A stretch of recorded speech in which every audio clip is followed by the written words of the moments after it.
This is the MiG-21, the most produced jet fighter in history and one of the longest-serving fighters in aviation.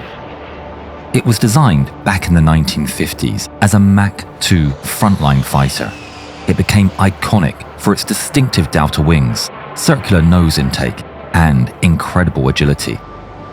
The MiG-21 embodied the Soviet air defense approach for taking on heavier Western aircraft using hit and run tactics. In this video, we're going to be taking a deep dive into the MiG-21 F-13, the first major export variant of this aircraft, and the first to be equipped with air-to-air missiles, to explore how this legendary aircraft changed air combat tactics. My name is David Webb, and this is Blue Paw Print. The MiG-21 F-13 airframe was built for agility at supersonic speeds. It measured 44 feet 1.9 inches long and stood 13 feet 5.4 inches tall, weighing 12,882 pounds when empty. Its delta wings had an area of 247.6 square feet and a wingspan of 23 feet 5.7 inches. Its main counterpart, the American F-4D Phantom II, was much bigger, at just over 58 foot long, and it was more than twice as heavy at a shade under 29,000 pounds. The fuselage was all metal, made from an alloy of aluminium and magnesium, with steel in the places that needed extra strength. Its semi-monocoque design struck a balance between strength and weight. The fuselage had an oval cross-section and was divided into two main sections. The forward section housed the cockpit, wings, fuel tanks, and the main landing gear, while the aft contained the engine, tail assembly, and exhaust nozzle. These two sections were divided by a disassembly joint at frame number 28 to allow engine maintenance and removal access.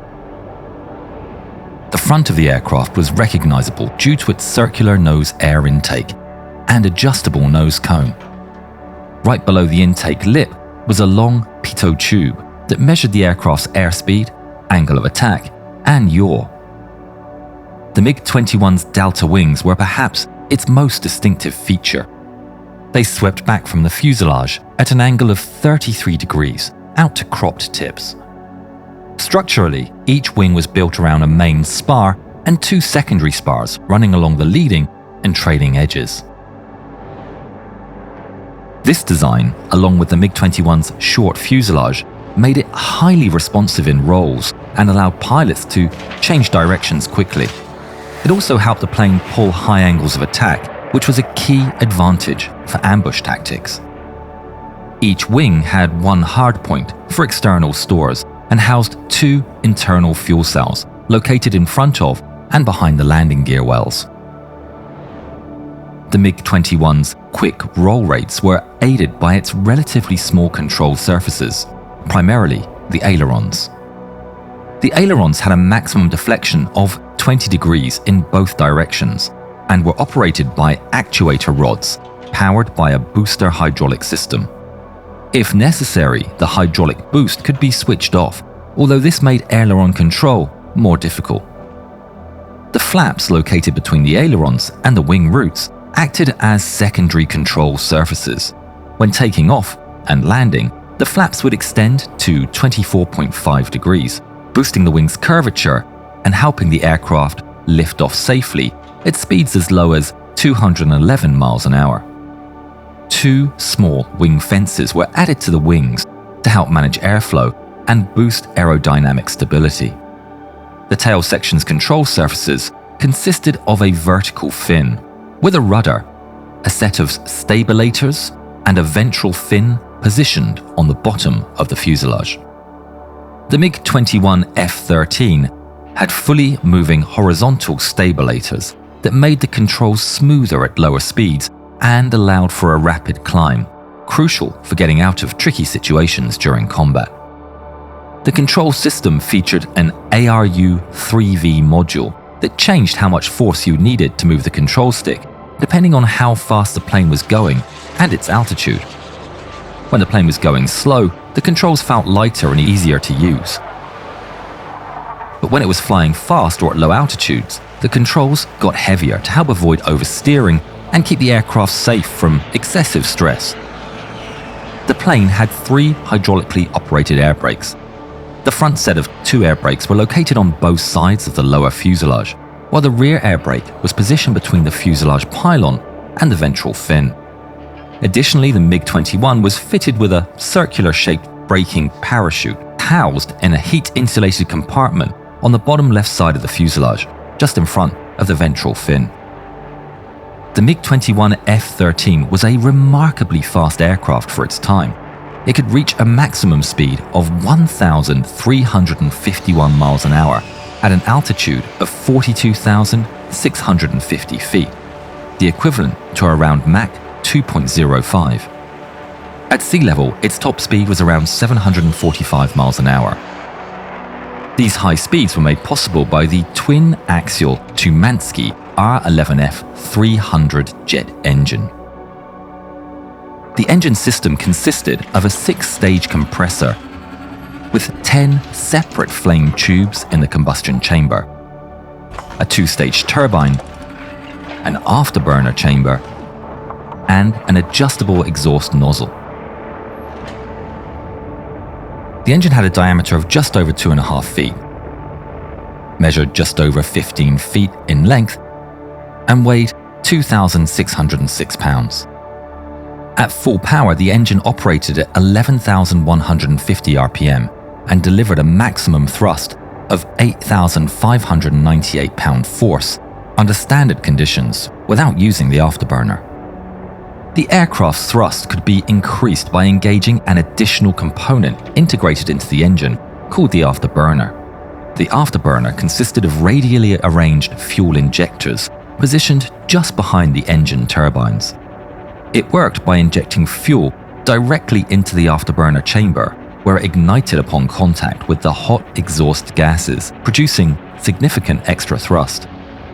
With the afterburner at minimum, the MiG-21 F-13 engine produced 10,803 pound force, while at maximum output, it generated 12,677 pound force, nearly a 50% increase over the standard thrust. The afterburner gave a significant boost in thrust, but it also used significantly more fuel, so it was mostly used for takeoff, combat, and supersonic flight situations where additional thrust was essential. Thanks to this powerful engine and the MiG-21 being relatively light, it could accelerate and climb quickly. This made it easier for pilots to take sharp turns and recover energy quickly during dogfights. The MiG-21 F-13 fuel system consisted of 7 internal fuselage fuel tanks and 4 tanks within the wings, giving a total capacity of 652 gallons. This was 5 times less than the capacity of the American F-4, which could be loaded up with 3,335 US gallons of fuel. Depending on altitude and the power setting, typical flight duration ranged from 45 minutes to an hour. But if you use the afterburner at low altitude, the aircraft could use up all its fuel in under 20 minutes. To extend the operational range, the aircraft could be equipped with an external drop tank mounted on a central fuselage pylon. An essential component in achieving maximum engine output was the air intake system, arguably the most distinctive feature of the MiG-21's design. The aircraft's primary air intake was regulated by an adjustable cone. The nose cone was hydraulically operated and had 3 positions. Fully retracted was used for speeds up to Mach 1.5. The middle position was for speeds between Mach 1.5 and 1.9, while fully extended was used for speeds above Mach 1.9. The aircraft was also equipped with 3 sets of auxiliary air intakes designed to prevent engine stall, provide additional airflow during takeoff for extra thrust, and cool down various components in the rear of the fuselage. Opposite the nose cone was an exhaust nozzle. Its adjustable design helped control the exhaust gas flow, making thrust and fuel efficiency better during different flight phases. The nozzle worked automatically. When the engine was idling or running at low RPM, the nozzle would be wide open. As the throttle increased, the nozzle contracted, reaching its smallest size at about 65 to 68% RPM. If you turned on the afterburner, the nozzle opened back up to its maximum diameter.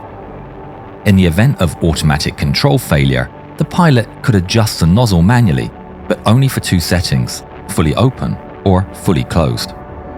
The MiG-21 F-13 weapon system consisted of a radio rangefinder, the SRD-5MK, one NR-30 cannon, and two K-13 R3S heat-seeking missiles, which could be replaced with weapons intended for ground attacks.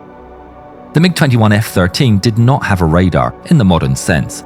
Instead, it had a range-only SRD-5 radar system built into the nose. It couldn't search or track. There wasn't a dedicated display in the cockpit for it. It only worked with the ASP-5ND optical gun sight for aiming both the cannon and the missiles. The single NR-30 cannon was mounted on the lower right side of the front fuselage. It could fire 900 rounds per minute, but it only carried 60. Usually, only 30 rounds were loaded into the cannon, partly to make the plane lighter, but also because the cannon wasn't used in combat very often. Most enemy aircraft were shot down with missiles. The MiG-21 F-13's primary missile was the infrared homing K-13A R3S air-to-air missile, known by its NATO reporting name, the AA-2 Atoll. This missile was a reverse-engineered version of the American AIM-9 Sidewinder, although it was less advanced. The missile was equipped with a 25-pound blast fragmentation warhead and had a range of 0.6 to 4.7 miles. However, it did have a major drawback, which was reduced infrared sensitivity. The MiG-21's cockpit was designed for a single pilot. Compared to Western aircraft, it was relatively modest, reflecting the Soviet emphasis on simplicity and efficiency, typical of their early fighter design.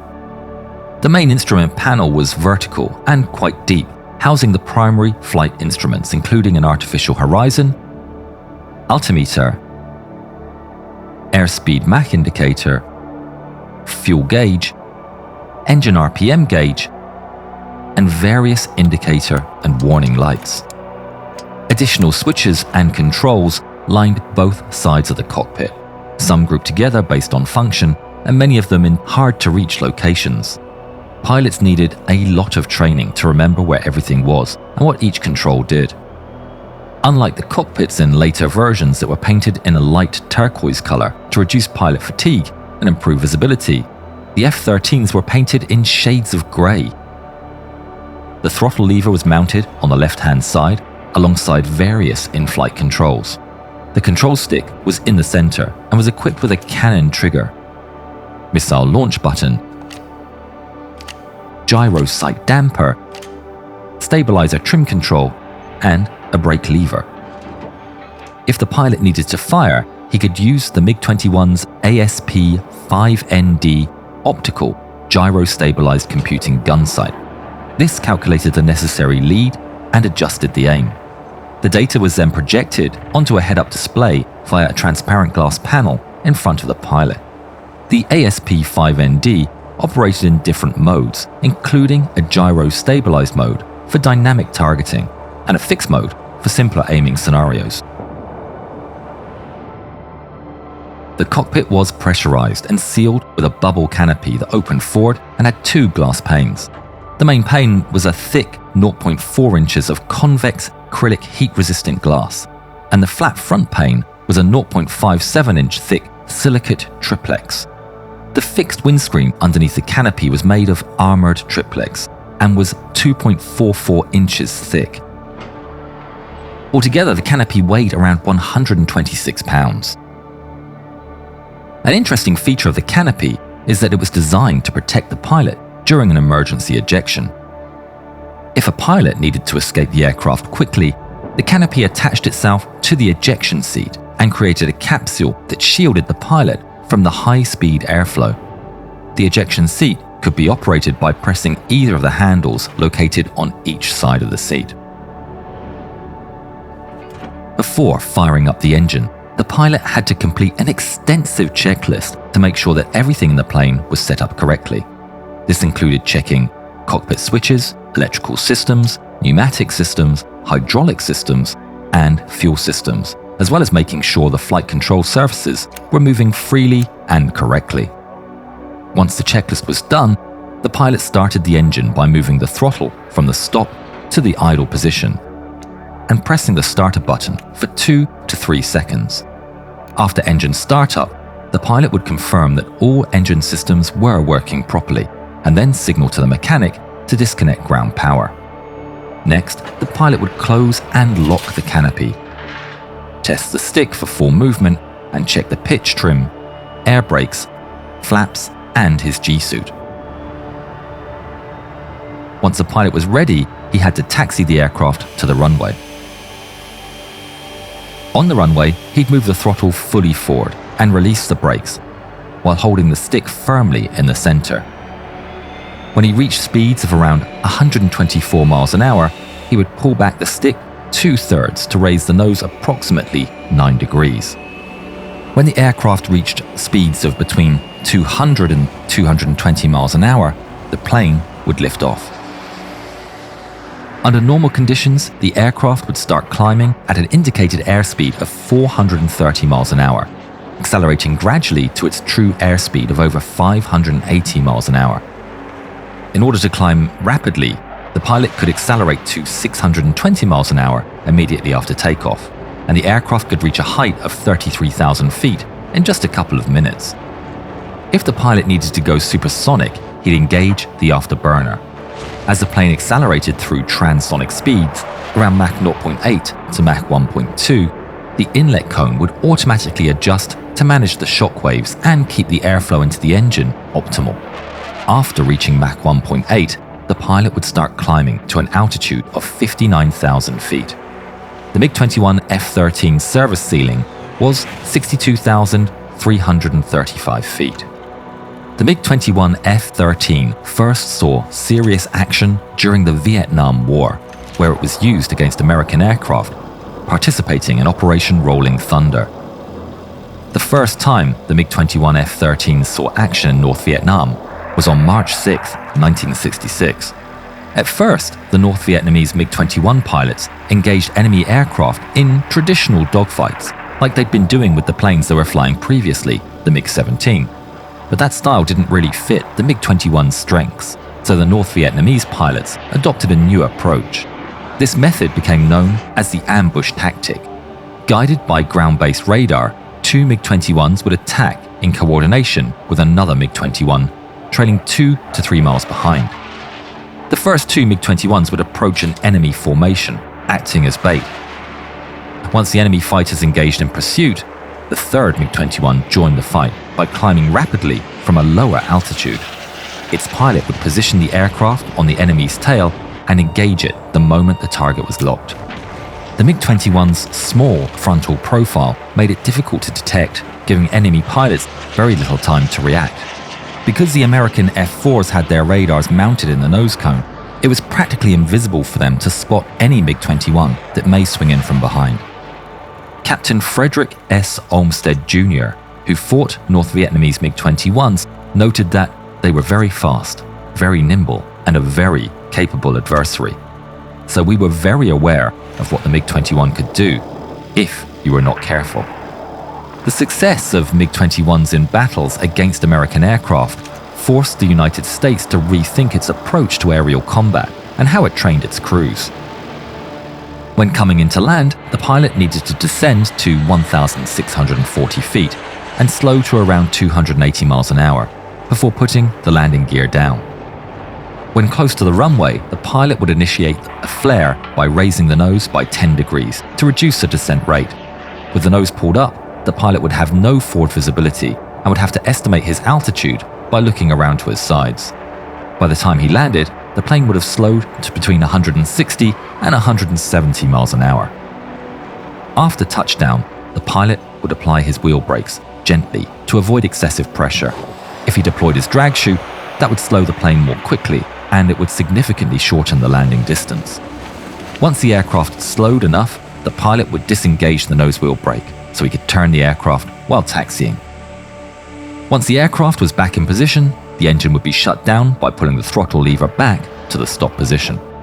When it was introduced, the MiG-21 represented the peak of Soviet military aviation technology and was on par with its Western counterparts.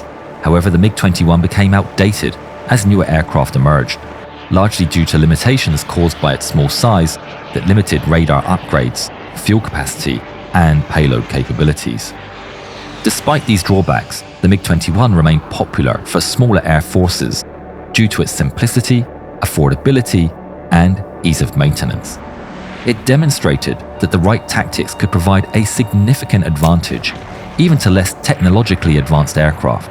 This made the MiG-21 ideal for countries with limited budgets or other political constraints. Apart from the Vietnam War, the MiG-21 has seen service in many other conflicts across the globe, from the 1962 Cuban Missile Crisis over the Indo-Pakistani War and a series of Middle Eastern conflicts to even the most recent military engagements. If you want to find out about the futuristic Nazi jet fighter, the Horten HO-229, then please watch this film. Thanks for watching. Breaking down such a complex machine for a film like this was a challenge. We had to leave out some details, and if you spot any errors or there's something you'd like to add, please let us know in the comments.